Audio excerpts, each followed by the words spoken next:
Salom qadrdon muxlislar, kanalimizga xush kelibsiz. Bugun faqat eng muhim va tezkor futbol yangiliklari haqida gaplashamiz.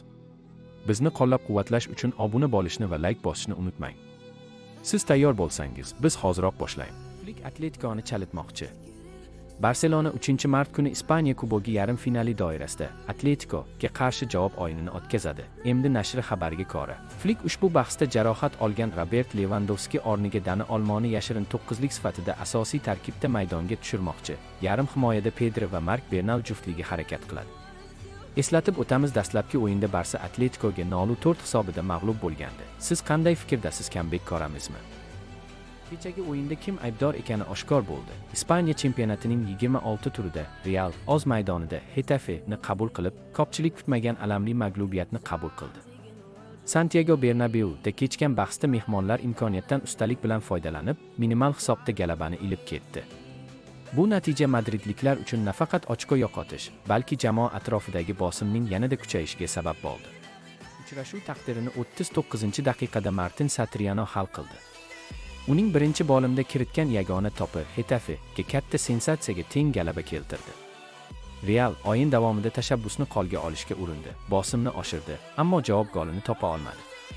Natijada madridliklar o'z maydonida yana og'ir zarba qabul qildi. Bahsdan keyin Real bosh murabbiyi Alvaro Arbeloa mag'lubiyat uchun javobgarlikni to'liq o'z zimmasiga oldi. Men aybdorman. Bu faqat mening xatom.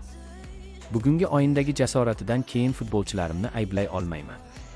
Ishlarimizni yaxshilash va o'yinimizni kuchaytirish uchun salohiyatimiz bor, lekin asosiy javobgarlik mening bo'ynimda, dedi Alvaro Arbeloa. Arbeloaning bu chiqishi bir jihatdan murabbiy sifatidagi mas'uliyatini ko'rsatsa, ikkinchi tomondan klubdagi vaziyat ancha jiddiylashayotganini ham anglatadi.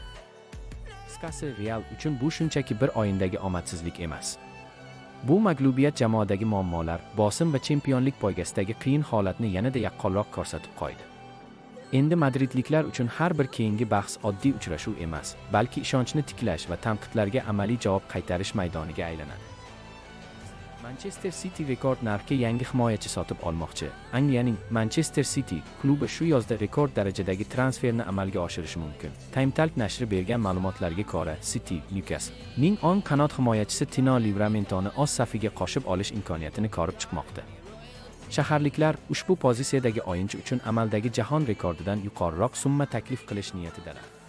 Hozirgi vaqtda qanot himoyachisi uchun transfer rekordi Fransiyaning Parij klubiga tegishli bo'lib, ular 2021-yilda Ashraf Hakimi uchun taxminan 60 million funt sterling to'lashgan.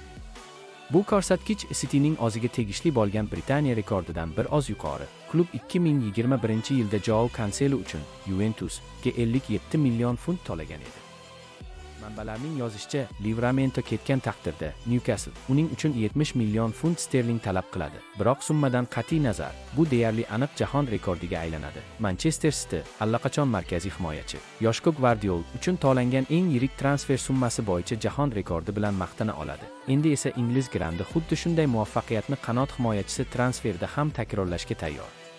Sizningcha bu Husanov uchun raqobatchi bo'ladimi?